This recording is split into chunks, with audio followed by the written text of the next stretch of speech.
mí es todo un honor, para mí es todo un honor estar justamente hoy en este escenario. Pues hemos hablado con Kelina de la Fundación Atarraya y de el poder posicionar a través de esta fundación todos estos temas académicos que le conciernen a la región y bueno, y no solo como a la región, sino en este caso como a nivel nacional, pero que seguramente tendrán un impacto importante sobre la región. Entonces, pues como cordobesa, tú lo has dicho, profundamente honrada y orgullosa de estar aquí pues, acompañándolos hoy.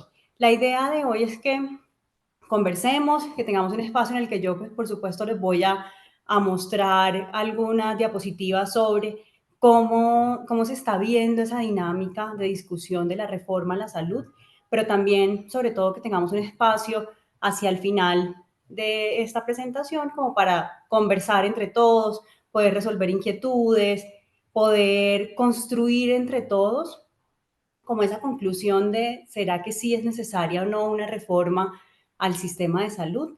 Entonces, en esas primeras diapositivas, la idea es que conversemos sobre cómo está estructurado nuestro sistema de salud, cómo poder comparar el sistema de salud colombiano versus otros sistemas del mundo y el porqué de todo este revuelo alrededor de una posible reforma al sistema de salud.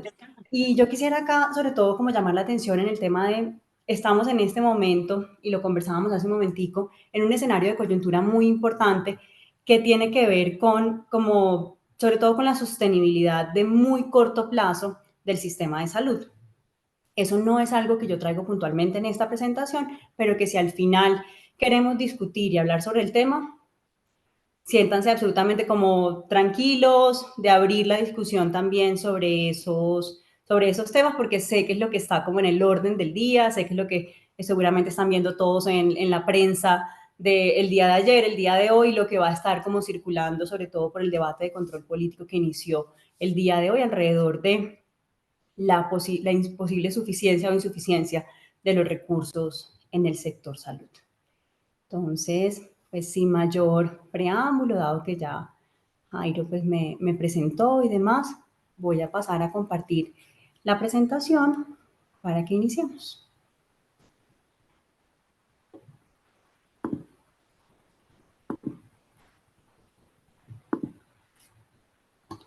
Bueno, como les mencionaba, pues esta presentación tiene como título el contexto del sistema de salud colombiano en este caso y poder entender si es necesaria una reforma o no y si es necesario, qué podríamos pensar en reformar. Entonces, lo primero para poder entender o pasar hacia una reforma, todos me están escuchando bien por si acaso, están viendo la presentación perfecto. Sí, Marce, estamos contigo. Listo, perfecto. Entonces, lo primero es entender que este sistema está altamente, digamos, reglamentado, normado, ha habido un conjunto importante de cambios legislativos y normativos a lo largo de la historia del sistema. Y si ustedes se dan cuenta acá, no es como que el mundo inició en 1993 y el sistema de salud inició en ese año, pero lo que sí es cierto es que la última gran reforma que se dio de cara a, pues como todo lo que tiene que ver con el contexto normativo actual y sobre el escenario que estamos hablando hoy de cara a la reforma, sí parte de alguna forma de lo ocurrido en 1993 con la Ley 100. Y a partir de eso, en el año 2007, la Ley 1122 crea la Comisión de Regulación digamos, la Comisión de Regulación en Salud, luego viene la sentencia T760, que es la sentencia que de alguna forma eleva el derecho a la salud ya casi como un derecho fundamental, algo que solo se materializa en la ley estatutaria de el año 2015, pero que desde el año 2008, ya en esa sentencia, se venía hablando de esos primeros pasos del derecho a la salud como un derecho fundamental que cambia drásticamente la forma de entender el derecho a la salud. Antes de eso, para quienes de pronto no lo recuerdan, el derecho a la salud era un derecho conexo a la vida, de manera que solamente podía o tutelarse o hacerse cumplir como un derecho fundamental si estaba afectando la vida como tal. Ya a partir del año 2015, con la ley estatutaria, Esto cambia drásticamente, se piensa en un decreto, perdón, se piensa en el derecho a la salud como un derecho fundamental por sí solo y se habla del derecho como en el amplio sentido de lo que vemos hoy en día, donde tenemos un conjunto de beneficios que son los mismos para todos, que toda la población en el territorio debe tener acceso y demás. Y ya vamos a ver como las implicaciones puntuales. Digamos que con este primer recuento normativo, lo que yo quisiera llamar la atención es que no es que hayamos tenido la gran reforma del año 1993 y el sector se haya quedado ahí. Ha habido un montón como de avances normativos al respecto. En particular, quisiera llamar la atención sobre esa ley 1122 y sobre la ley 1438 y la ley 1751. ¿Y por qué sobre la ley 1438 en particular, que me devuelve un poquito al año 2011?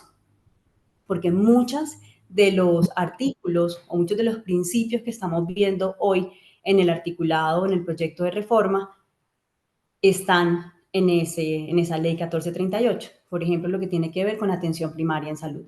Si ustedes se devuelven y le dan una revisadita a los artículos de esa ley, se encontrarán con mucho de lo que estamos hablando hoy. Con centros de atención primaria, con justamente enfocar los esfuerzos en la atención primaria en salud y en la promoción y prevención. Se darán cuenta que inclusive en esa ley ya se empieza a hablar de los equipos interdisciplinarios de atención en salud. Entonces, miren que desde el año 2011 estamos hablando de mucho de lo que hoy está en discusión y que son justamente aquellas cosas que muchos o de manera generalizada estamos como promoviendo. Luego viene la creación de la ADRES, la ley del Plan Nacional de Desarrollo del gobierno anterior, que tiene unos hitos muy importantes respecto a lo que es punto final y presupuestos máximos, que ya vamos a entrar como en ese detalle, y ahí el resto de normas alrededor del sistema. Ahora, cuando ya uno quiere entrar directamente en entender qué tan bueno o qué tan malo es nuestro sistema de salud y qué es aquello que de pronto valdría la pena reformar, tiene que fijarse como mínimo en 4 indicadores importantes. Uno de ellos, el indicador de cobertura universal. Segundo, en términos de plan de beneficios, cómo funciona la estructura del sistema colombiano. El tercero, protección financiera de los hogares. Y el cuarto, financiación y flujo de recursos. Es cómo funciona, si funciona bien o funciona mal, y ya vamos a ver. Desde la ley de 1993 que hablaba hace un momento, tenemos un gran hito en términos de cobertura universal. Colombia pasó de un 29% de cobertura, y miren que aquí cobertura no me refiero específicamente a acceso, sino a afiliación. Hemos logrado pasar del 29 al 99% de las personas en el territorio nacional afiliadas al sistema de salud, bien sea a través de un régimen especial, que son muy pocos, poner por acá el apuntador, que son muy pocos, a través del régimen subsidiado, que es esta franja como del 51% más o menos, o a través del régimen contributivo. Y aquí hay 2 hechos muy importantes como para resaltar, pues además del hecho de que la cobertura se triplicó desde esa reforma del 93, tenemos 2 hitos importantes. Primero, que cuando hablamos de cobertura, hablamos no únicamente de colombianos, sino que hablamos de todas las personas residentes en el territorio nacional. Eso quiere decir que todos estos fenómenos migratorios que hemos tenido recientemente se han visto cubiertos a través de nuestro sistema de salud de una forma muy eficiente y efectiva. Es decir, ese 99% que vemos ahí son colombianos y no colombianos residentes en el territorio nacional, e inclusive algunos que estando fuera del país pues deciden pagar o contribuir al sistema, y cuando vienen de vez en cuando, seguro muchos de nosotros tenemos un familiar o algo que valora justamente todo lo que tiene en el sistema colombiano, de manera que a pesar de que viven en otros países, mantienen la cobertura en Colombia. El segundo hito importante, sobre todo de cara a los retos de sostenibilidad que tenemos hoy en día, es que si ustedes se remontan a la exposición de motivos de la Ley 100, esta reforma del 93, se darán cuenta que en ese momento el sistema estaba planteado para que régimen contributivo fuese la gran mayoría de las personas afiliadas. ¿Y eso qué implicaba? ¿O eso qué pretendía? Un sistema de salud autosostenible, financiado a través de cotizaciones. Miren que lo que tenemos hoy es un escenario muy diferente en el que es como miti-miti. Este miti-miti implica que se debe hacer un gran esfuerzo desde el presupuesto general de la nación y que no se está cumpliendo con ese principio de la ley 100 de que la gran mayoría de las personas, o sea, fue un principio tal vez un poco optimista en su momento, pero sí se esperaba que contributivo pudiese financiar la gran mayoría del sistema de salud como un todo y que se generara solidaridad, no solo vía afiliación de todos, colombianos y no colombianos, sino a través de las cotizaciones de quienes más recursos tienen. Y ese es como el primer gran indicador que yo les decía. A la hora de uno comparar, si uno dice estamos bien en cobertura o no estamos bien, y yo creo que los resultados son bastante satisfactorios de cara al sistema de salud colombiano. El segundo gran indicador tiene que ver con cómo funciona la estructura de financiación y coberturas de nuestro sistema de salud. Y para eso es importante entender, lo primero, que es Colombia, a diferencia de muchos países del mundo, tiene lo que se conoce como plan de beneficios de lista negativa. ¿Qué significa un plan de beneficios de lista negativa? Que básicamente todo lo que entra y es aprobado en el país es financiado por el sistema de salud, menos o con excepción de aquellas tecnologías que cumplen unos criterios muy específicos dados por esa ley estatutaria que les mencioné al inicio. De manera que cuando uno revisa qué es lo que en efecto va quedando excluido o no financiado con los recursos del sistema, se da cuenta que esto es menos del 1% del total de las tecnologías aprobadas en el país. Y de hecho, con el 1% yo soy bastante conservadora porque cuando uno va y mira ese 1% sin redondearlo, realmente es un 0.019%. Pero digamos que el 1% ya es bastante pequeño como para enviar el mensaje. Y todo lo demás está incluido en la financiación. La mayoría de los países del mundo que tienen planes de beneficio de lista positiva. Es decir, cuando las tecnologías llegan al país y son aprobadas por la agencia regulatoria en el país, es decir, por el equivalente al INVIMA en cada país, EMA o FDA, por ejemplo, EMA para el caso de Europa, FDA para el caso de Estados Unidos, lo que ocurre en esos casos es que los países van diciendo que sí financian. Miren que acá nosotros decimos que no. Entonces, eso hace que nuestro sistema sea bastante amplio en términos de beneficios que somos capaces de garantizar a la población. Ahora, ¿cómo se financian esos beneficios? A través de tres grandes como paqueticos. Estos paquetes están divididos en lo que llamamos UPC, que es la unidad de pago por capitación, que es esa prima de aseguramiento que tiene el sistema, representa el 95% del total de los recursos y ese 95% del total de los recursos de plan de beneficios tienen 97% de los procedimientos aprobados en el país, 93.4, prácticamente 94% de los medicamentos aprobados en el país hoy se financian a través de esta prima llamada UPC. Se define con base en ajustadores o criterios de sexo, edad y zona geográfica, entendiendo que es muy diferente una persona, por ejemplo, una mujer en edad reproductiva a un hombre en las mismas edades, que es muy diferente un niño de un adulto mayor. Entonces, de ahí que tengas como una prima por cada una de estas condiciones. Y lo mismo reconociendo lo que les menciono, zonas geográficas. No es lo mismo una persona ubicada en Bogotá a una persona que esté en Montería, a una persona que esté ubicada, por ejemplo, en una zona dispersa o lo que pues, llamamos o se conoce recientemente como la Colombia profunda. Entonces, de ahí que esta UPC reconozca esos diferenciales. Existe también un ajustador especial para EPS indígenas.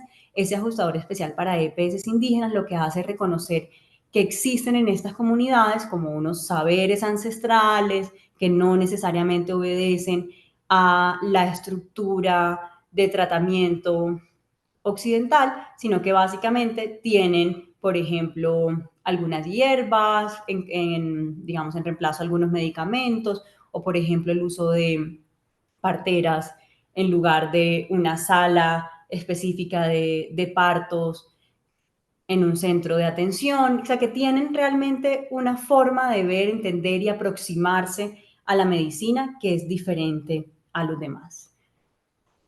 También tiene ajustadores ex-post, que reconoce el hecho de que existen unas enfermedades de alto costo. Esas enfermedades sobre todo están asociadas con enfermedad renal crónica, cáncer, VIH, hemofilia y algunas de sus precursoras, por ejemplo, diabetes o hipertensión, que se reconocen a través de una entidad que se llama la cuenta de alto costo, y básicamente lo que hace es entender que en aquellas EPS donde hay un poco más de concentración de estas enfermedades, pues se requieren más recursos. Y en las que no hay tanta concentración, pues se requerirán menos recursos.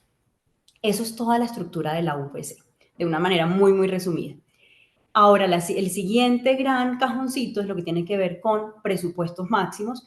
Los presupuestos máximos tienen un conjunto de elementos que se financian a través de o por esta vía. Los presupuestos máximos, como para que nos ubiquemos, los que de pronto no estamos un poco más familiarizados con el sector, pero estoy segura que a todos les ha tocado escuchar la expresión no POS.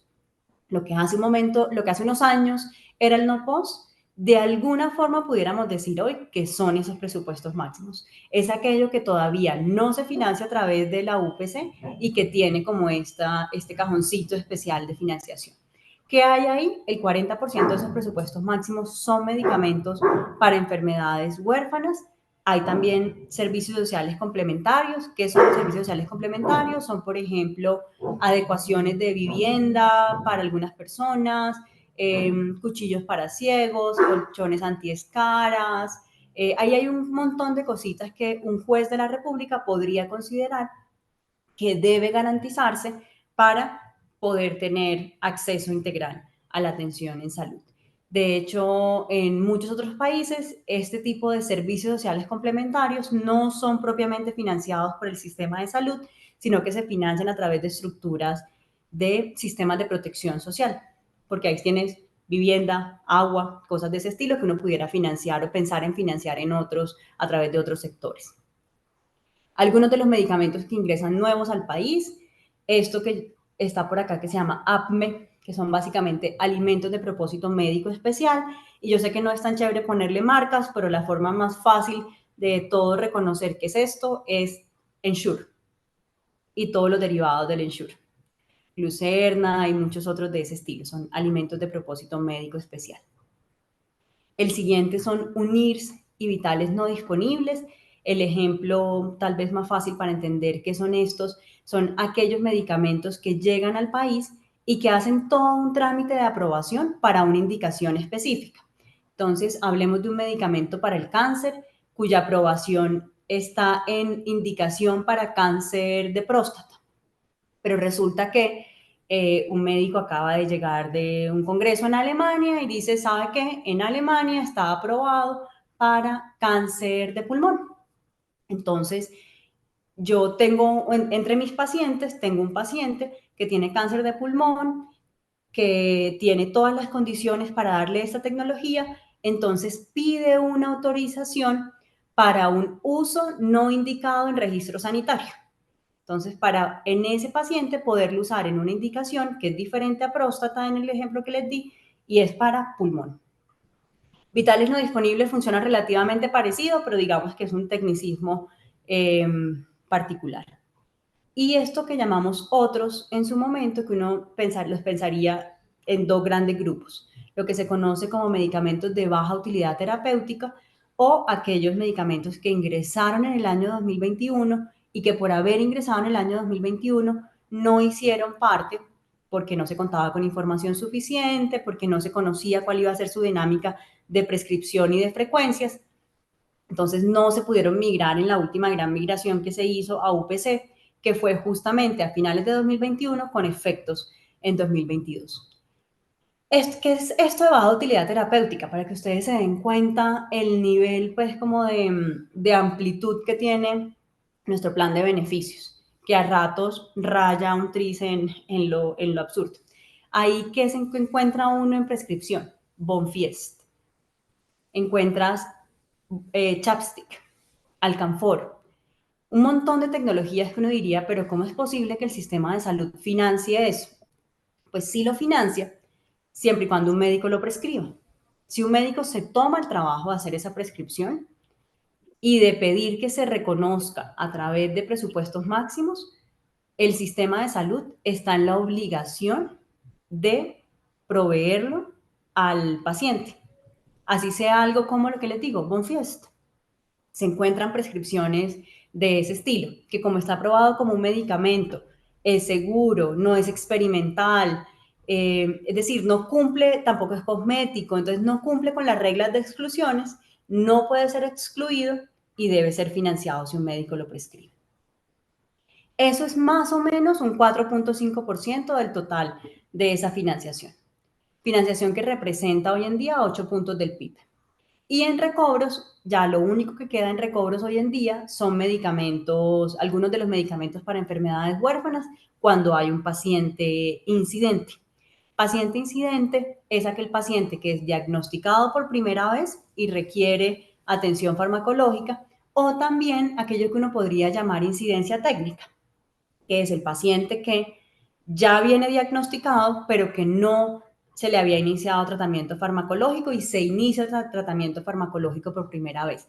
Estos medicamentos para enfermedades huérfanas son altamente costosos, por eso no están en las otras coberturas y en caso de que tenga el asegurador un nuevo paciente, es preferible que vaya vía recobros y no poner en riesgo su sostenibilidad. Ahora, otra forma de ver eh, qué, tan, qué tan bien funciona nuestro sistema de salud de cara a el acceso es comparándonos con el resto de América Latina. Entonces, si uno mira en esta gráfica básicamente que tiene el total de tecnologías, acá está 185, aprobadas por EMA y FDA entre 2014 y 2020 para enfermedades huérfanas y para oncología, de los cuales 101 llegan o son aprobados por algún país de Latinoamérica y, por ejemplo, en Colombia 46 son aprobados, pero tienes otros países como Brasil donde logran aprobar 79 de esas tecnologías. Sin embargo, uno se pregunta, perdón la expresión, pero ¿de qué le sirve a Brasil aprobar 79 tecnologías cuando su sistema de salud solo es capaz de garantizar 22 de esas tecnologías, algunas de manera total, otras de manera limitada? Y el resto, básicamente, si la gente tiene con qué pagarlo, puede acceder a ellos, pero si no tiene con qué pagarlo, no hay forma de que accedan a estas tecnologías. Miren lo que pasa en Colombia. En Colombia el rombo, que es este que ven acá, casa exactamente igual con aquellas tecnologías que son financiadas o garantizadas por el gobierno nacional. De hecho, esta relación entre limitada y total cambió, como les digo, a partir del año 2022, después de la última gran migración que se hizo a UPC. Miren que todo lo que es aprobado es garantizado de alguna forma por el sistema de salud colombiano. Entonces, no logramos aprobar tan rápidamente las 79, pero sí 46, y esas 46 le damos acceso total a la población. Recuerden que estos son oncológicos y huérfanas únicamente. Y eso era como ese segundo indicador. Es, en términos ya de cobertura en afiliación, pudiéramos decir que estamos bien. En términos de acceso, si ese acceso uno lo pudiera pensar desde qué tan amplio es el plan de beneficios que podemos darle, aportar o garantizar para la población, creo que también estamos bastante bien, no solo conceptualmente de cara al plan de beneficios de lista negativa que les explicaba, sino al compararnos con el resto de países de América Latina, por lo menos en oncológicos y en huérfanas. Y ahora pasemos al tercer indicador. El tercer indicador no me voy a detener demasiado. Este es un indicador pues bastante diciente, sobre todo, miren, Colombia es la línea por acá azul, si nos comparamos con el resto de América Latina en términos de protección financiera de los hogares, es decir, cuánto tiene que sacar una persona de su bolsillo para que le logren atender su condición en salud. Entonces, lo que vemos es que en Colombia ese gasto de bolsillo es supremamente bajito. No nos pasan cosas como pasan en Estados Unidos o en otros lugares donde básicamente la gente tiene que pensarse si tiene un dolor, por ejemplo, no sé, un dolor abdominal agudo y dice, ¿será que esto es apendicitis? ¿Valdrá la pena o será solo una gastritis? ¿O será que de verdad estoy dispuesto a dejar todo mi mes de salario en el hospital para poder saber si es grave o no es grave? Y lo que termina pasando es que la gente llega prácticamente en un estado supremamente grave, en este ejemplo que les acabo de dar, en una apendicectomía, perdón, ya listos para una apendicectomía, muy seguramente, digamos, ya muy, muy complicado, con peritonitis y demás, y termina básicamente en, en el hospital pensando más en que va a perder su casa por todo lo que va a tener que pagar que en recuperarse y no importa cuánto me demore, si es que me voy a demorar una semana hospitalizada o no sé cuántos días. No, la gente realmente va al médico pensando más en todo lo que va a perder en términos de protección financiera que en su propia salud. Y por eso a veces acuden ya en un estado mucho más complicado de salud. Miren que eso no pasa en Colombia. Pasa en cierta medida. En régimen subsidiado uno pudiera decir que de todas formas las personas, pues al no tener una licencia o una incapacidad remunerada y demás, pues sí se piensan 2, 3 veces dejar su chacita de pronto, su trabajo informal del día por ir al médico, pero de todas formas, el día que ya lo requieren, van y no es que tengan que vender absolutamente todo lo que tienen para poder obtener su atención en salud. Y el otro país con el que a mí me gusta que nos comparemos es con Reino Unido. Y eso tiene una lógica, sobre todo en la discusión actual, porque si se dan cuenta, en muchas de las discusiones que ha habido sobre la reforma, vemos permanentemente la comparación con sistemas nacionales de salud que funcionan relativamente bien como sistema de historia. Por acá en el año 2013 les tocó sincerarse respecto a cuánto aportaban los ciudadanos. Y es listo, si usted quiere este tipo de sistema y quiere todo para todos ya, eso básicamente implica que los que tienen más tendrán que poner más recursos. Es decir, es muy probable que el gasto de bolsillo aumente y que las personas tengan que entrar en esa discusión de, bueno, si la cuota moderadora me va a costar un poquito más, el copago me va a costar un poco más, o sea, voy a tener que contribuir al sistema de salud un poco más por esa vía o vía cotizaciones.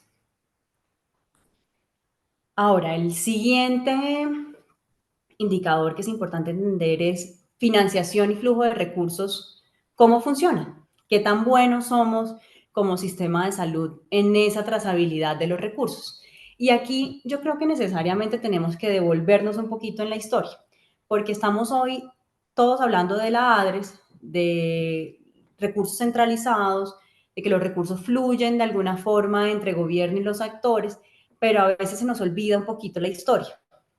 Y se nos olvida que en cierta medida gran parte de la reforma está fundamentada en devolverse un poquito en esa historia. ¿Y qué implica eso? Básicamente entender que hace unos años teníamos los mismos dos regímenes de afiliación que tenemos hoy en día, pero que esos regímenes de afiliación tenían planes de beneficios diferentes y esquemas de financiación completamente diferentes. Tenías, por un lado, el régimen contributivo, que se financiaba a través del FOSIGA, y existían 5 subcuentas. En esas 5 subcuentas tenía su cuenta de compensación, que manejaba lo de régimen contributivo propiamente, su cuenta de solidaridad, que tenía un pedacito de régimen subsidiado, ya lo vamos a ver, la subcuenta de accidentes de tránsito y eventos catastróficos, la subcuenta de promoción y prevención para el régimen contributivo, y luego se creó una subcuenta de garantías. Pero en ese momento esta estructura de subcuentas generaba unos temas tan absurdos como que, por ejemplo, si a la subcuenta de CAT, que era esa subcuenta de accidentes de tránsito y eventos catastróficos, le sobraba plata y la subcuenta de régimen subsidiado necesitaba plata, se debía tramitar una ley de la República que permitiera pasar, hablando de la misma entidad, que permitiera pasar la plata de un lado a otro. Y lo más absurdo de todo es que además de tener que tramitar esa ley, pues resulta que la subcuenta deficitaria tenía que eventualmente irle pagando intereses a la subcuenta superavitaria, cuando estábamos hablando exactamente de los mismos recursos. Y miren que eso es importante porque los que habrán leído de manera juiciosa toda la discusión alrededor de la reforma, sabrá que uno de los temas que todavía por ahí aparece de una forma no tan clara en la reforma es el retomar la estructura de subcuentas. Ahora, régimen subsidiado, ¿cómo funcionaba?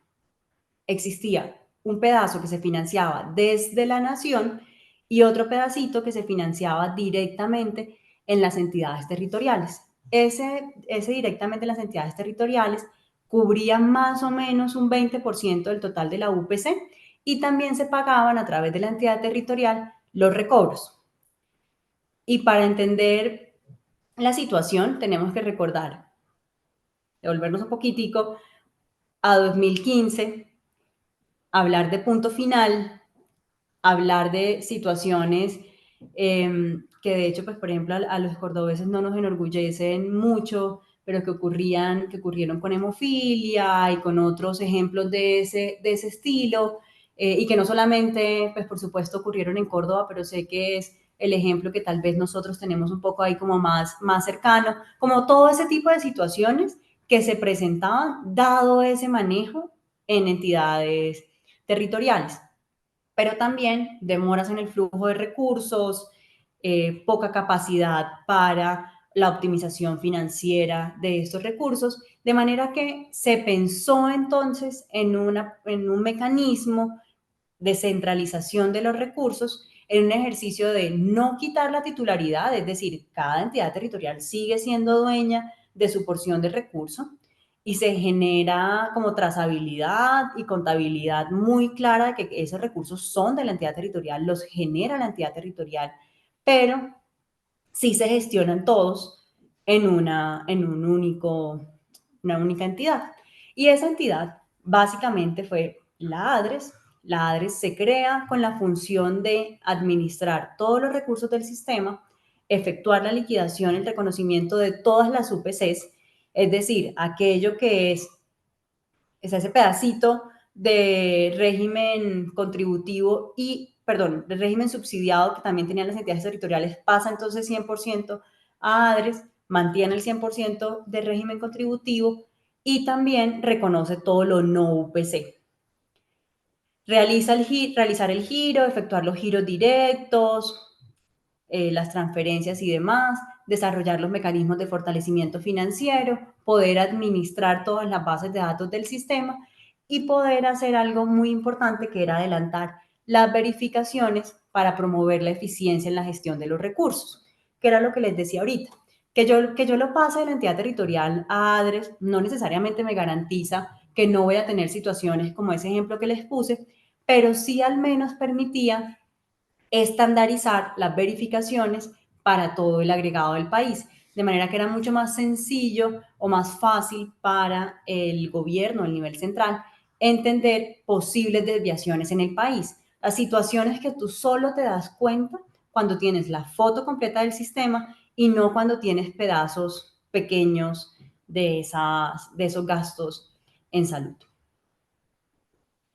De ahí que hoy en día estemos hablando de un sistema de financiación como el que ven en este momento en pantalla, donde mantenemos ambos regímenes, pero en esos regímenes ese plan de beneficios es exactamente el mismo para todos, o sea, no importa si estás en régimen contributivo o en régimen subsidiado, el plan de beneficios es el mismo, es igual de amplio, implícito para todos.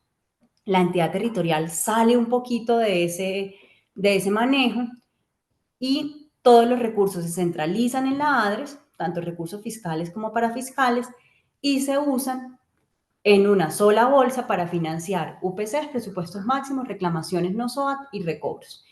Y esto puede ir bien sea a través de un giro a la aseguradora, a la EPS, o un giro directo en nombre de la EPS a los prestadores. Y confluyen en ese escenario de funciones las asociadas a las EPS, que son quienes conforman la red de prestadores, representan y orientan al usuario, gestiona el riesgo en salud, gestiona el riesgo financiero, administra los recursos, audita y paga por los servicios prestados. Esas funciones hoy no las tiene la ADRES, hoy ADRES no tiene la capacidad para hacer eso y ya van entendiendo también seguramente un poco parte de la discusión de la reforma de cara a los gestores, de cara a qué tanto de esas nuevas funciones puede o no puede asumir la ADRES. El presupuesto general de la nación, que maneja hoy ADRES, el presupuesto aprobado para 2023 es un presupuesto de 83.8 billones de pesos, el cual se divide entre cotizaciones, que es 29.9 billones, presupuesto general de la nación, que son 33.1 billones de pesos, rentas territoriales, 14.1 billones, de los cuales 11 billones son Sistema General de Participaciones, y esos 3 billones aproximadamente restantes es lo que tiene que ver con impuestos al consumo de cigarrillos, al consumo de licores, juegos de suerte y azar, que son como rentas territoriales cedidas desde la nación a las entidades territoriales y que tienen como destinación específica el sector salud. Otros, entre los cuales hay, por ejemplo, rendimientos financieros y demás, y SOAT y FONSAT. Esto del SOAT es que de la prima de SOAT que pagamos todos los que tenemos vehículo, moto o pues carro, de eso, más o menos un 52% se transfiere directamente a la ADRES para que pueda pagar los accidentes de tránsito ocasionados por un vehículo que no tiene SOAT, un vehículo fantasma, eventos catastróficos, pero también parte de estos recursos financian de manera muy importante lo que conocemos como el aseguramiento, que básicamente es lo que les decía de régimen contributivo y régimen subsidiado. Esta diapositiva tiene un mensaje muy importante, sobre todo de cara a las discusiones actuales, y es que, ¿se acuerdan lo que les decía de uno de esos hitos o supuestos no cumplidos de la ley 100 en su momento? Y era que las cotizaciones, pues el régimen contributivo no estaba siendo más grande que el régimen subsidiado, pero adicionalmente algunas de las cotizaciones pasaron a ser responsabilidad del presupuesto general de la nación, y lo que vemos hoy en día es que el presupuesto del sector salud es cada vez más dependiente del presupuesto general de la nación y por ende del gobierno y de su gestión en la ley de presupuesto. Entonces, de la capacidad que tenga el gobierno de turno o el ministro de salud de turno para defender los recursos del sector salud versus otros sectores. Y ahora la pregunta del millón, que espero que se la estuvieran haciendo todos, es: estamos hablando del sistema de salud y solo me han hablado de indicadores financieros. Entonces, por supuesto que tenemos que preguntarnos, ¿y la salud como tal, cómo va? ¿Qué tan buenos realmente somos? Y en el qué tan buenos somos o malos en salud es un poco menos, digamos, como claro el mensaje. Depende de dónde, desde qué perspectiva lo miremos.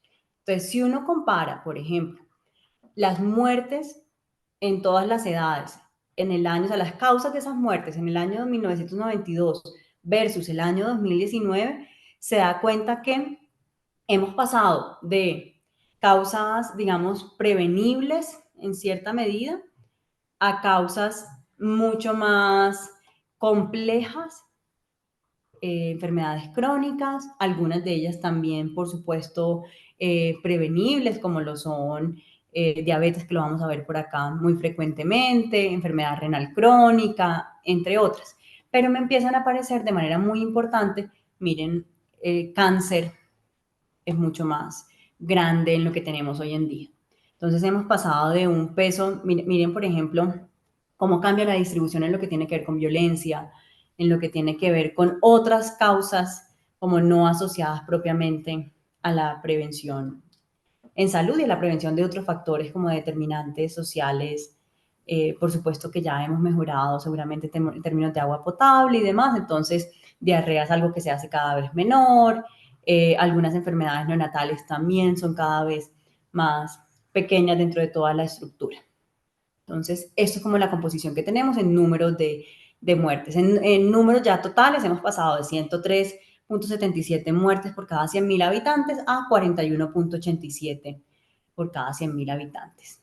Y cuando uno mira otros indicadores más específicos, como la tendencia, por ejemplo, en mortalidad en grupos menores de 5 años o menores de 1 año, se da cuenta que en el agregado país la mejoría ha sido, mejor dicho, indudable. Hemos pasado de estar en estos indicadores por acá cercanos a, pues, como entre 27, 20, 35, dependiendo si son menores de 5 años o menores de 1 año, a estar por acá a niveles cercanos al 15%.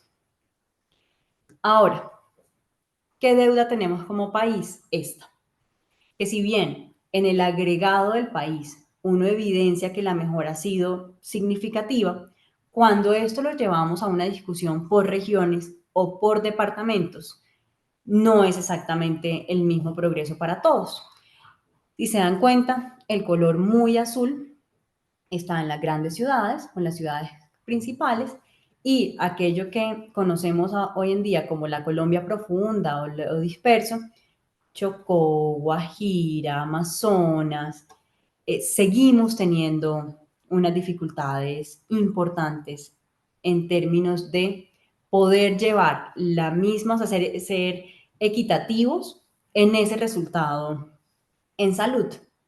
Entonces uno diría, concentrémonos en esas poblaciones, ¿cierto? Sin embargo, cuando vemos otro tipo de indicadores, nos damos cuenta que, por ejemplo, en el indicador de nacimientos con bajo peso por cada 1.000 nacidos vivos, miren quién puntea. Bogotá, Cundinamarca, Antioquia, es decir, departamentos que por supuesto acá estaban muy, muy azulitos. De manera que eso hace que nos demos cuenta que al analizar salud no es tan sencillo como simplemente decir, ah, no, entonces esto es, separe grandes ciudades de zonas más dispersas o apartadas, o simplemente déjeme por aquí esto tranquilo y vaya y concéntrese allá, que son algunas cosas que escuchamos a veces en la discusión, sino que necesariamente hay que relativizar dependiendo de lo que queremos atacar o abordar como sistema de salud. Porque miren que puede que en este caso, cuando estamos hablando de mortalidad en menores, lo que tengamos sea un conjunto de determinantes sociales, como por ejemplo agua potable, que hacen que tengamos este tipo de desenlaces, pero que en este caso estos determinantes sociales pueden ser estrés, contaminación y otros factores que necesitan un abordaje completamente diferente desde la perspectiva de política pública. Y si se dan cuenta, un abordaje que no necesariamente está o que no está estrictamente relacionado con salud, sino con otros factores. Ahora, ¿cuál es la causa de la mayoría de las muertes? Cuando miramos causas por muertes, a mí me sorprende mucho que todavía me sigan apareciendo en el ranking cuando miramos entre 2009 y 2019 temas como diabetes, temas, por ejemplo, como enfermedad renal crónica, EPOC, que se supone que deberíamos, en lugar de ir mejorando, en algunos casos, si se dan cuenta, vamos empeorando, es decir, van subiendo en el nivel de responsabilidad en el ranking. Y por supuesto, digamos que la pregunta siguiente, ya analizamos los 4 indicadores principales en términos de sostenibilidad y esos 4 indicadores principales, ¿cómo combinan con el gran indicador de salud? Y creo yo que en términos de cobertura estamos muy bien, en términos de plan de beneficio estamos muy bien, en términos de protección financiera de los hogares también, y en la forma o el mecanismo de financiación estamos bastante bien. Ahora, en salud, no es tan pareja la conclusión, depende del abordaje que uno quiera darle a esos resultados. Pero lo que sí es cierto y donde yo quisiera como de pronto concentrar un poquito el mensaje ya de aquí en adelante, aunque creo que de pronto, Kelly, ¿me recuerdas cuánto tiempo nos queda? Porfa. Yo creo, te puedes tener creo que hasta 10 minutos, Marce, para pues abrir la Listo. conversación a preguntas. Perfecto. Entonces, pasaré muy rápidamente como por esto, pero sí creo que es algo muy importante y ya se van a dar cuenta por qué, cuando hablemos de la reforma específicamente. Entonces, lo que voy a pasar es a simplemente hacer una reflexión muy rápida y ya paso rápidamente estas diapositivas sobre la sostenibilidad de los sistemas de salud como un todo, porque es que esto no es algo exclusivo de Colombia. Entonces, es importante que lo entendamos así. Y en ese caso, es importante para que después nos preguntemos si eso sí está o no en la reforma y si es algo que teníamos que resolver. Porque creo que hasta aquí lo que hemos dicho es tenemos un conjunto de cosas que van bastante bien algunas y sobre las cuales de pronto pareciera no tan necesario reformar. Pero cuando miramos qué nos espera en el mediano y largo plazo, yo creo que la conclusión puede ir hacia otro camino. Y en ese mediano y largo plazo que tenemos un problema muy claro de sostenibilidad por varias vías. Uno de esos es, sin duda alguna, la evolución de la pirámide poblacional. Miren cómo se compara lo que éramos en Colombia en 1950, donde la gran mayoría de la población era muy, muy joven. Luego miren el año 2020 cómo se va ensanchando en grupos ya cercanos a los 30 años. Pero miren con preocupación, o pues miro yo con preocupación, lo que empieza a predecir, por ejemplo, los modelos. Esos son modelos usados para pensiones, pero que le van a impactar de la misma forma a salud, donde a 2060, que es esta línea rojita que ven acá, se espera que la media de la población esté centrada hacia los 60 años. ¿Eso que implica? Por supuesto, pues el envejecimiento combinado con mayor esperanza de vida puede redundar en mayor incidencia y prevalencia de enfermedades crónicas, pero también puede agravar el tema de las cotizaciones, en la medida en que si no tenemos por acá poblaciones en edades como más productivas, lo que va a ocurrir es que la base de la financiación, que se espera que sean las cotizaciones, pues van a ser cada vez menores. Eso combinado con todo el tema de presión o innovación tecnológica, cuando miramos lo que estamos dispuestos a pagar como sistemas de salud por un año adicional de vida, en el año 1995 eran $54,000 y en el año 2013 ya íbamos en $207,000. Si este estudio se actualizara a la fecha, estaríamos muy seguramente ya alrededor de los $400,000 por cada año de vida. Esto combinado con un efecto de crecimiento absolutamente exponencial del gasto en salud en los últimos años, pasamos de un 5.3% del PIB a un 8% del PIB en el 2021. Y miren que si uno eso lo mira de 2023, de 2018 a 2023, ya se duplicó en solo 5 años el presupuesto. Ahora, como les decía, que sea un problema exclusivo de Colombia, pues si vemos en esta gráfica y analizamos estos 6 países, todos países, llamémoslos de primer mundo, todos tienen la misma situación. La línea roja es la línea de gasto en salud, está construido sobre un índice, entonces son todos comparables en tendencia y en resultado. Entonces, la línea roja, gasto en salud. La línea azul es qué tanto crece el Producto Interno Bruto. Y la línea verde es qué tanto están creciendo los salarios, siendo los salarios en la mayoría de los países, como en Colombia, como esa proxy como para entender de dónde se supone que debe salir la financiación del sistema de salud. Esta es la gráfica para Colombia. Qué pena aquí este mostacita es el equivalente al verde acá. No es la excepción. Gasto en salud creciendo muy por encima de lo que crece salarios y de lo que crece el PIB. Pero miren que en Colombia sí ocurre algo muy particular y que es urgente que abordemos. Y es si se dan cuenta, en todos los demás países las gráficas llevan más o menos como la misma tendencia, más o menos las mismas correlaciones, es decir, en periodos donde tengo mayor crecimiento del PIB, mayor crecimiento de los salarios, tengo una mayor expansión del gasto en salud. en periodos de menor crecimiento de ingresos, menor crecimiento de gasto en salud. Es en alguna medida cíclico. Miren que en Colombia el gasto en salud va por un lado, el crecimiento de los salarios relativamente pegado al crecimiento del gasto, pero el PIB va en una dinámica completamente diferente. Y esto pues solo nos hace pensar en que la brecha en sostenibilidad va a ser cada vez más complicada. Y de nuevo, ¿es un problema nuestro? No. La mayoría de los países del mundo están en situaciones muy parecidas. En el caso nuestro, es un tema de acceso, sostenibilidad, resultados en salud que de pronto no son como tan claros. En otros países tienen sobre todo o déficit de talento humano, o problemas de oportunidad, o problemas, por ejemplo, también de financiación.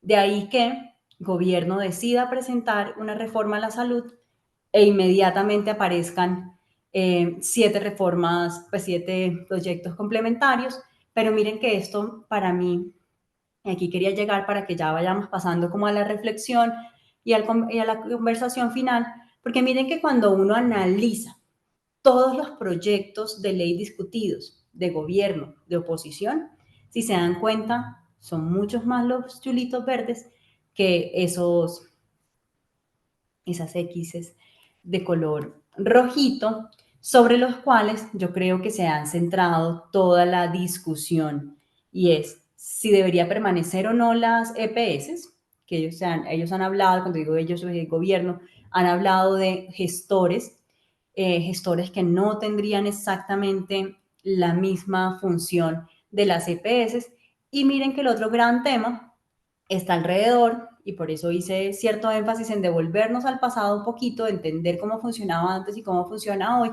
en lo que tiene que ver con centralización de los recursos, entendiendo esta centralización de los recursos como el deseo de ellos de devolver algunas de las funciones de las entidades territoriales y que se pierda parte de la centralización que se tiene hoy en día. Y yo sé que se ha hablado de que toda la plata siga estando en la ADRES, pero es que aquí no se trata únicamente de que la ADRES funcione como, ahí sí específicamente como el banco que recauda y hace una transferencia, sino que la responsabilidad siempre estará en el ordenador del gasto, es decir, quien gira el cheque, quien tiene el poder o la autonomía para decir esto, cómo es que funciona. Entonces, como les decía, así funcionaba antes, así funciona hoy.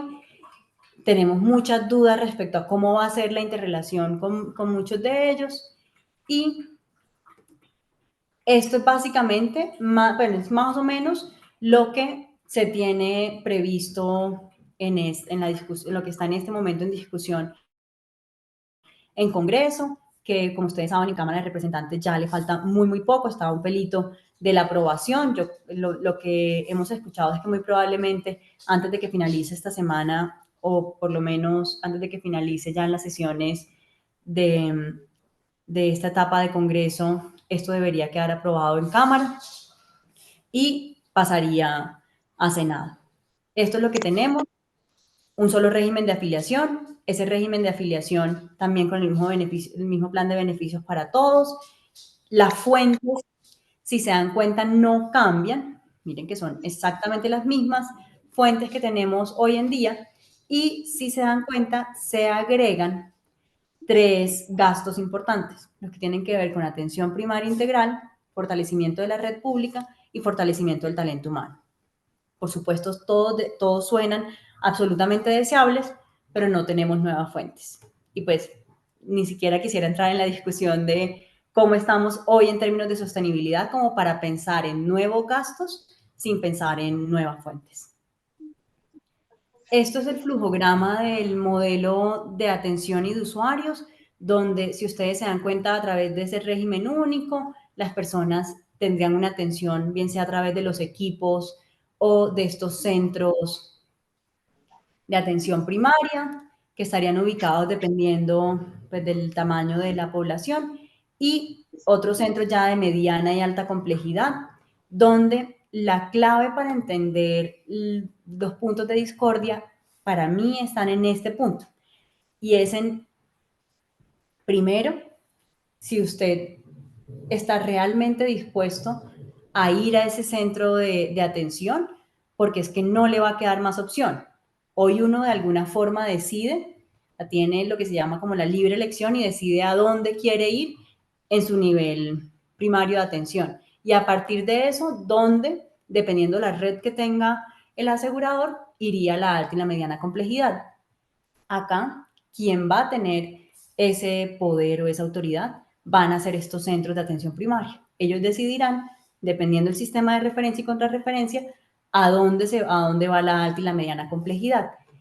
Con una cosa que para mí de pronto no hemos medido muy bien como sistema de salud, pero que sí es muy importante para conservar la integralidad en la gestión del riesgo en salud, y es que uno no se le puede olvidar que existen condiciones en salud que tú no puedes fragmentar, que tú no, o sea, tú puedes de pronto muy fácilmente decir, ok, la cirugía de cierto nivel, eso va a la mediana y la alta complejidad.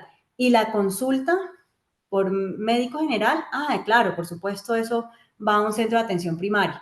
Pero resulta que cuando tú tienes una condición como por ejemplo diabetes, requieres una atención en ambos niveles. Requieres la consulta, de pronto con tu médico general, internista, nutricionista, etcétera. Pero si por algún motivo te complicas y terminas en un pie diabético, una retinopatía diabética o simplemente una hospitalización por un evento agudo, entonces uno se pregunta, listo, eso es de la mediana y la alta complejidad, ¿cómo se van a conectar esas dos cosas? Y estamos realmente seguros que no vamos a dejar al paciente en la mitad diciendo el de la mediana y la alta complejidad, no, pero es que eso usted lo debió haber gestionado allá porque eso era algo prevenible. Sí, por supuesto, hasta cierta medida. O de pronto el del CAPS dice, no, eso ya no es mío, señor, usted vaya allá porque es que tiene que atenderlo allá, usted no siguió la dieta, vaya al otro lado. Y va a quedar el paciente ahí en la mitad entre quien quiere ahorrarse un recurso por un lado y el que quiere ahorrárselo por el otro lado. Entonces, eso es como de las preocupaciones como para irles dejando reflexiones sobre este tema. Son del tipo de cosas que hoy funcionan relativamente bien y pues que uno no quisiera perder en esa integralidad.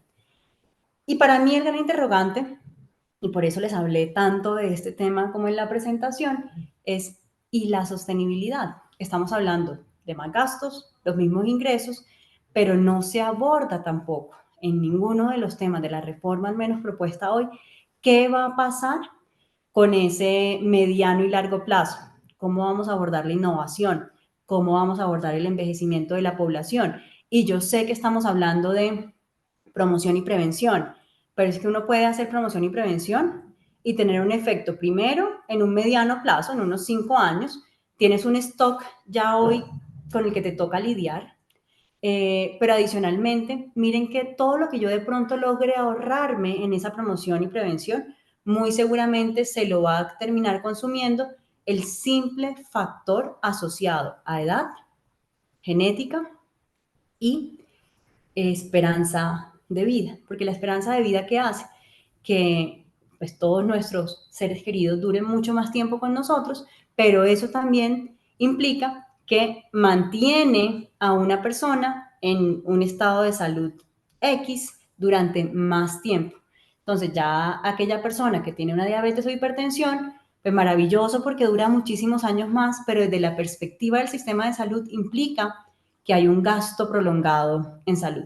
Y sé que estos son temas como difíciles de poner a veces sobre la mesa, pero que es importante que los tengamos muy claros a la hora de analizar nuestro sistema de salud y la perspectiva de mediano, largo y plazo, sobre todo de cara a todo este proyecto de reforma que nos están planteando.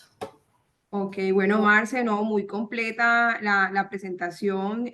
Yo abro el espacio para las preguntas y aprovecho un tanto también como para manifestar ciertas preocupaciones. Sin lugar a dudas, nos bordeaste alrededor de la sostenibilidad y yo creo que a eso hay que sumarle una coyuntura también muy particular y es que se avecina también de nuevo la reforma laboral entiendo que la van a volver a radicar entiendo que este mes, no sé particularmente, pero si es en la otra legislatura, eso de alguna u otra forma, de cara a la cifra que nos mostraste por la reforma laboral, no está enfocada en generar nuevos empleos y mucho menos formales, entonces muy probablemente ese aporte del contributivo de alguna u otra forma pueda entrar en riesgo y no va a favorecer como la formalidad, que es lo que finalmente quisiéramos puntualmente para garantizar una mayor sostenibilidad del sistema. Yo aprovecho para preguntarte dos cosas. Uno es, ¿qué se puede predecir o qué se puede suponer sobre cuál será el papel de la GPS de cara a esta reforma? Y otro, ¿cuáles son como las herramientas más fuertes para evitar la corrupción en el sistema puntualmente que tú conozcas o desde la ADRE puntualmente que conoce sus entrañas particularmente? ¿Qué herramientas cuenta hoy la ADRE o debería desarrollar para evitar los casos de corrupción en el sistema, mientras me van haciendo las preguntas? Listo, pues mira, que yo creo que el tema del rol de la EPS cambia completamente. Y cambia completamente porque, si se dieron cuenta, el rol hoy está como en el garantizar no solamente la gestión de riesgo financiero, sino también en poder garantizar de alguna forma la gestión de riesgo integral en salud. Y eso implica gestionar toda la atención del paciente, por ejemplo, en este caso que les decía de la diabetes, por ejemplo, desde, por lo menos, yo sé que algunos más escépticos dirán, pero es que eso no lo hacen hoy, eso es un tema de control, pero por lo menos desde la concepción de riesgo y de asegurador, sí debería estar desde la educación, eh, el poder hacer promoción y prevención sobre la enfermedad, luego la atención básica que requiera, la gestión hacia un nivel de mediana y alta complejidad dependiendo lo que se requiera, devolver a ese paciente como en la integralidad de la atención. Hoy, como está concebido, si se dan cuenta, se le quita un pedacito y se lleva a estos centros de atención primaria. Entonces, de hecho, está comprobado que en salud el peso más grande de gestión de riesgo está en esa atención de primer nivel. De manera que si tú quitas esa atención de primer nivel, pues lo que te queda ya es siniestralidad. O sea, lo que te queda es ya el evento de mediana y alta complejidad materializado. Entonces, pierde la gestión de riesgo de alguna forma en salud y por ende, pues perdería la gestión de riesgo también como financiera asociado a eso. Se ha dicho que se realizarán giros directos al 100% y que gran parte de la auditoría se va a hacer desde ADRES, aunque eso es algo que en lo que van y vienen, porque a ratos dicen, no, que sí lo haga la EPS, pero pues el gestor de salud y vida, pero por ejemplo, eso es otro tema que es importante y que no lo hemos todos dimensionado. Y es cuando uno habla de auditoría, hoy la auditoría que hace la ADRE es una auditoría mínima respecto al total de atenciones que existen en el sistema, pero además es una auditoría, llamémoslo como ex post, y no una auditoría de pertinencia, es decir, o concurrente, es decir, el paciente realmente sí requiere o no requiere eso. Y miren que eso es muy importante porque de todas formas el sistema y no todos funcionamos exactamente como uno quisiera que funcionara. Entonces, hablando del mismo caso de diabetes y tratando de ponerle un poquito como de perspicacia al tema. Si yo hoy tengo de pronto, mi relación como de margen me resulta mejor. Pacientes con insulina, puede que mi programa de atención se base en insulina. Pero si no hay alguien del otro lado diciendo, no, un momento, que es que eso tiene unas implicaciones no solamente financieras, sino en la gestión de la salud como tal de las personas y demás, de pronto pacientes que podemos atender con tratamientos mucho más sencillos, menos costosos y demás, terminan insulino dependientes. Y de pronto no todos lo requieren. Eso es algo que hoy ADRES no lo hace. Y yo, qué pena, pues como con los médicos que estén presentes, simplemente, yo ya dije que yo era economista, simplemente estoy como tratando de simplificar los ejemplos como para decir, estos son cosas que ocurren en el día a día en nuestro sistema y que hoy, de alguna forma, hay un doliente, que bien sea por los recursos o por el riesgo y demás, está haciendo esa labor y que yo no creo que la pueda hacer necesariamente la ADRES. ¿En qué otras cosas cambia? Yo creo que realmente el cambio más grande de cara a la EPS está en eso, en que es que ya no tendrá la gestión del riesgo en salud. Y pues si no tienes la gestión de riesgo en salud, siendo un asegurador en salud, entonces, ¿qué eres? Un tramitador, de alguna forma.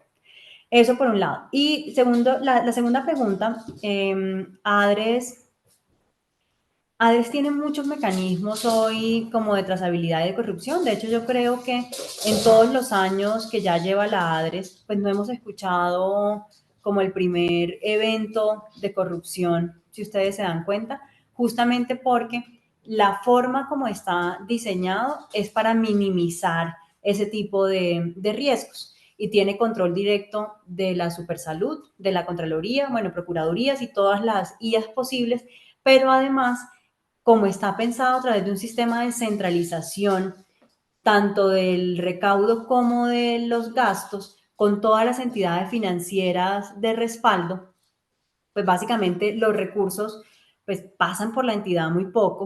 O sea, el riesgo ya como más humano de corrupción se minimiza de manera significativa, sin decir que todo esté perfectamente bien, porque sí hay algunos procesos donde uno pudiera pues, pensar en optimizaciones. ¿Cuál de ellos podría ser ese proceso? Lo que todavía está pendiente, por ejemplo, de reclamaciones de accidentes de tránsito, que eso ahí hay un mundito que todavía no termina como de definirse. Eh, Trazabilidad del recurso. Hoy el recurso solo se conoce cuando llega a ADRES y se gira desde la ADRES, pero ahí en adelante el sistema pierde la trazabilidad. Entonces, no es un tema puntualmente en ADRES, pero sí del sistema como un todo. Y que yo creo que sería ADRES en este caso la entidad llamada a generar un sistema de información que permita la trazabilidad completa del recurso, hasta que ya llega casi que al médico, para poder garantizar que no se nos quedan, ahí sí como decía el ministro Echeverry en su momento, hay que ponerle diablo rojo a las cañerías. De Es tal acuerdo. cual. Voy a darle la palabra a Javier Pérez, que tiene la mano levantada, para que haga su pregunta correspondiente. Adelante, Javier.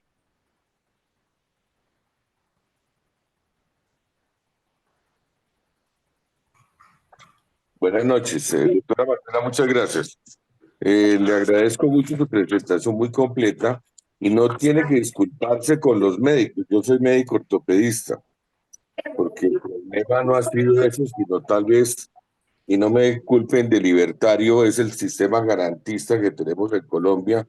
Y si usted se me devuelve al 2008 a la sentencia 760, fue la que abrió la puerta al despelote.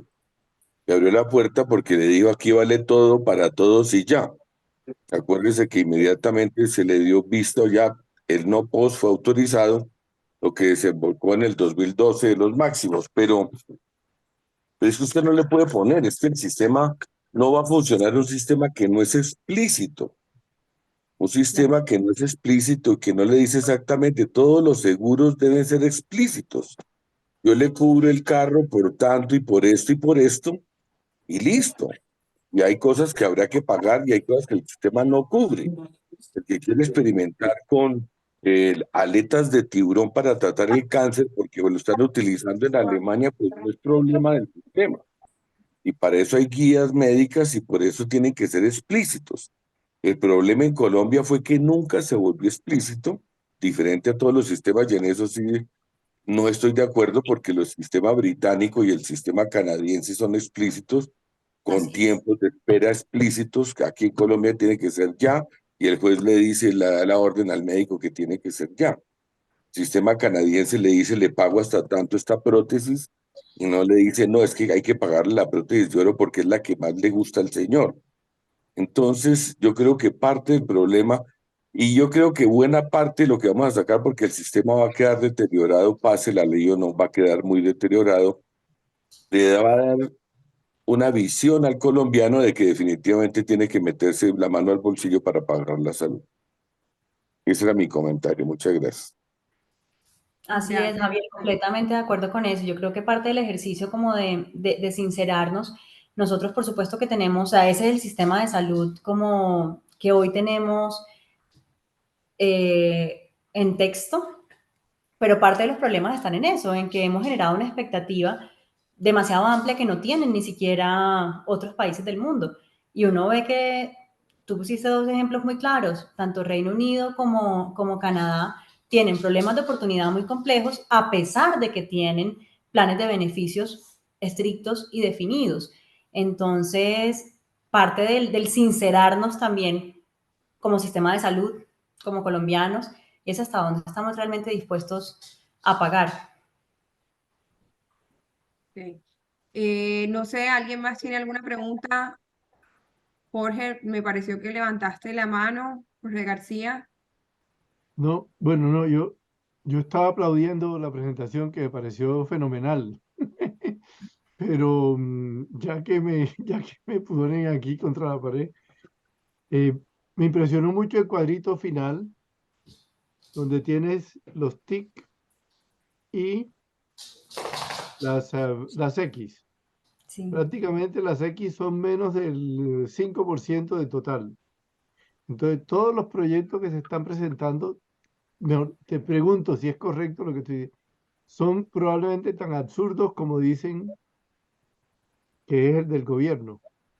Es decir, ¿y por qué es que no hay ninguna razón para presentar una cosa más sensata? Es decir, si todos más o menos están cubriendo las mismas cosas, ¿cuál es la diferencia fundamental entre ellos?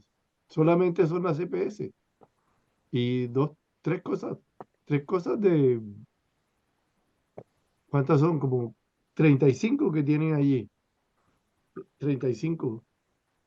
Eso me sorprendió, pero yo no, muy clara la explicación. Demasiadas cosas no entendí, entendí muy poco, a pesar de la claridad de la explicación, porque hay tanta información que es. Muchas gracias. Que es difícil abordarlo en esta horita, pero no, les explico a todos por si acaso.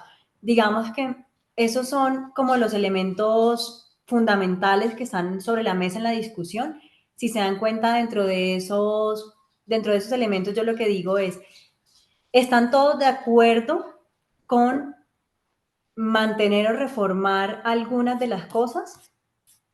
Si nos damos cuenta, la gran mayoría están de acuerdo, por ejemplo, en que se debería crear un Consejo Nacional de Salud, y eso de fondo lo que dice es que están todos de acuerdo en que debemos tener en este caso como un órgano colegiado que parta de que las decisiones no se tomen exclusivamente desde gobierno, sino que se tomen teniendo en cuenta a otros actores.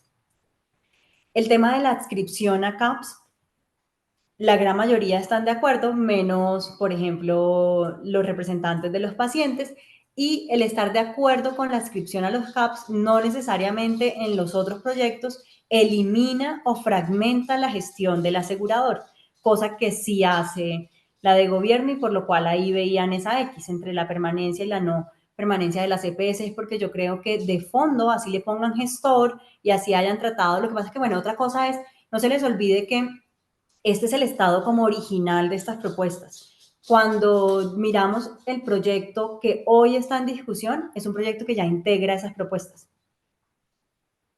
Entonces, y que ha ido como tratando de recoger parte de esas propuestas, pero que sigue teniendo dos grandes elementos de discusión, y es la permanencia o no de las EPS, así los intenten convertir en gestor, y lo de la centralización del recurso. ¿En qué otra cosa creo que está todo el mundo de acuerdo? En la territorialización.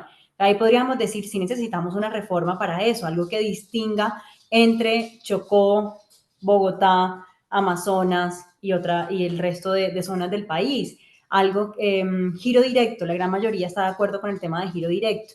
Y eso, en cierta medida, uno podría decir que es bueno para el sistema y es bueno que esté en todas.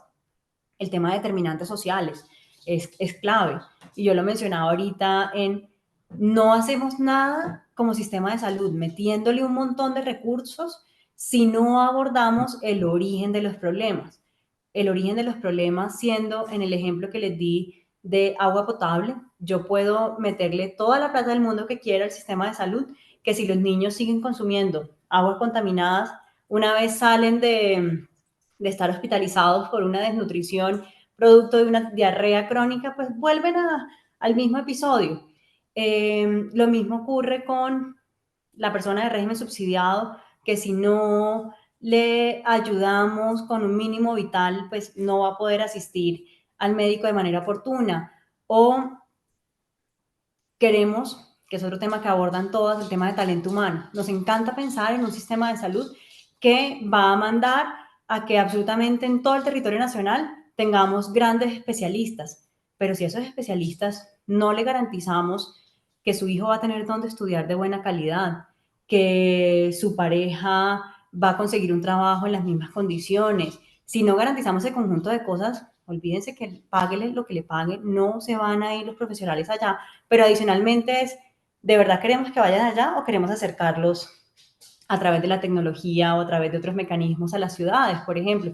Y uno pudiera ahí como reflexionar sobre muchas cosas respecto al tema de determinantes sociales, de talento humano y demás, pero esos chulitos que ustedes vieron de color verde es básicamente en lo que estamos de acuerdo, porque es que yo les mostré un montón de bondades de nuestro sistema de salud, pero eso no quiere decir que estemos 100% bien.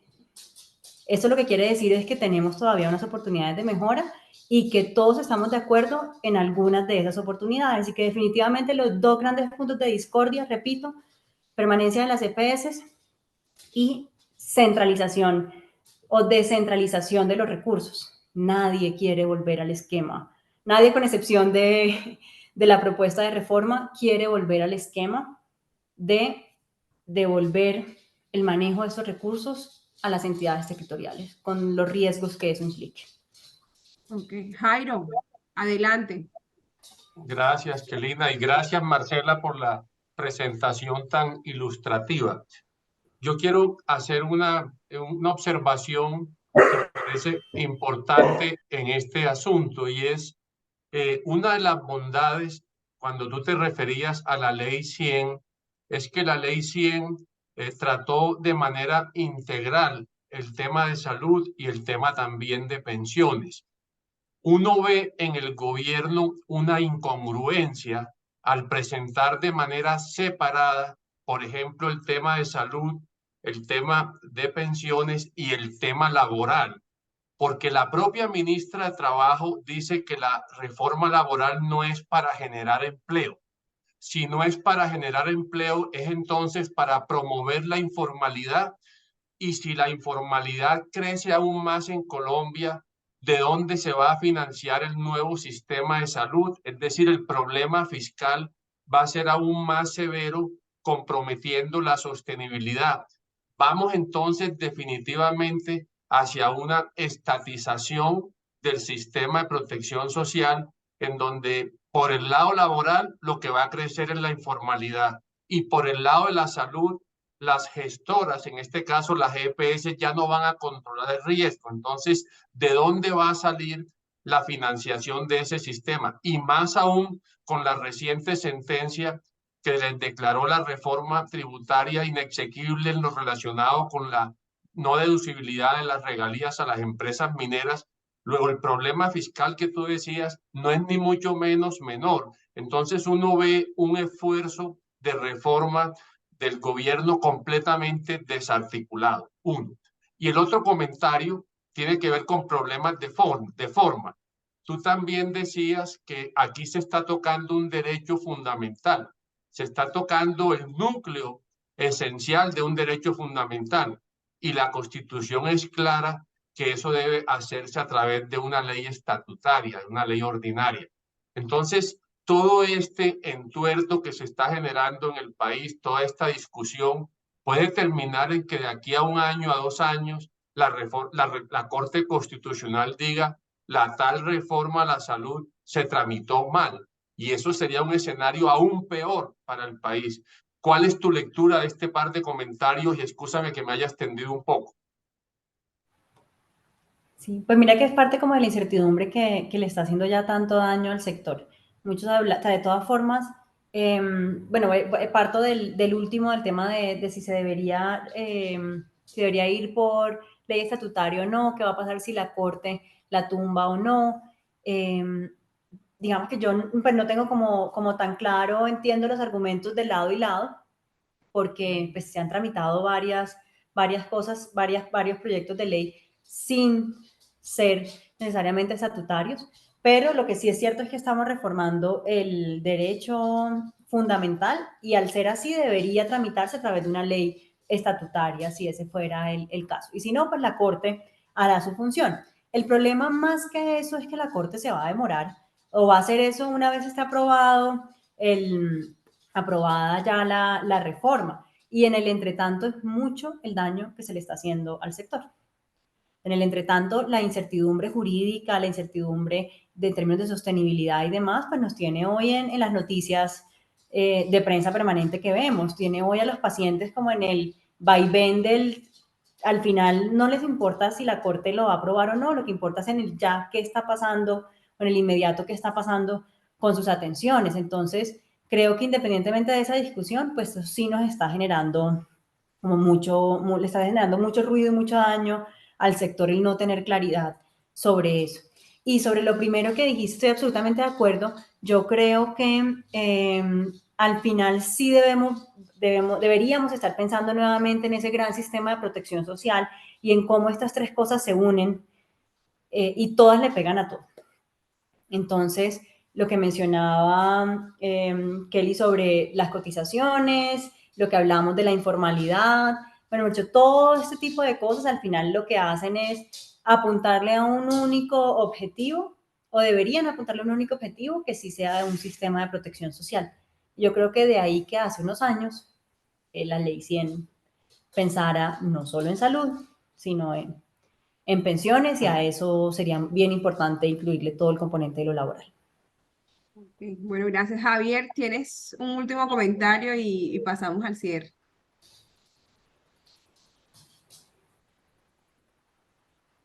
No sé si lanzó por equivocación, Javier. Creo que se le olvidó borrar la ¿Bajarla? mano. Ok. Bueno, no, yo creo que no habiendo más preguntas, Marce, vamos a dar por cerrada la sesión del día de hoy.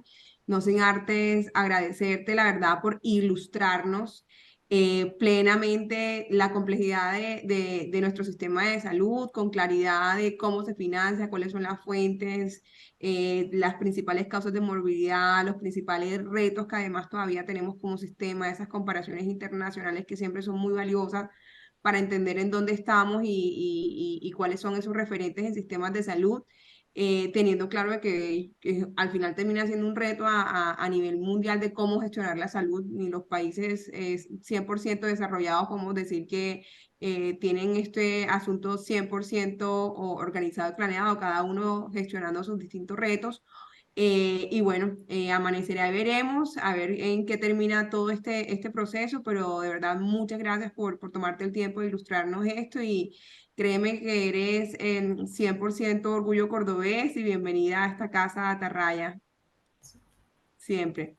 Dale a todos el resto de miembros que nos acompañaron el día de hoy, muchas gracias y esperamos vernos, bueno, ya es el próximo año. Esta era nuestra última tertulia del 2023, así que felices fiestas también para todos. Bien. Muchas Muchas gracias. gracias, Muchas Marcela. gracias. Muchas Invitación. gracias. Muchas gracias. Buenas noches. Buenas noches. Chao, chao. Gracias.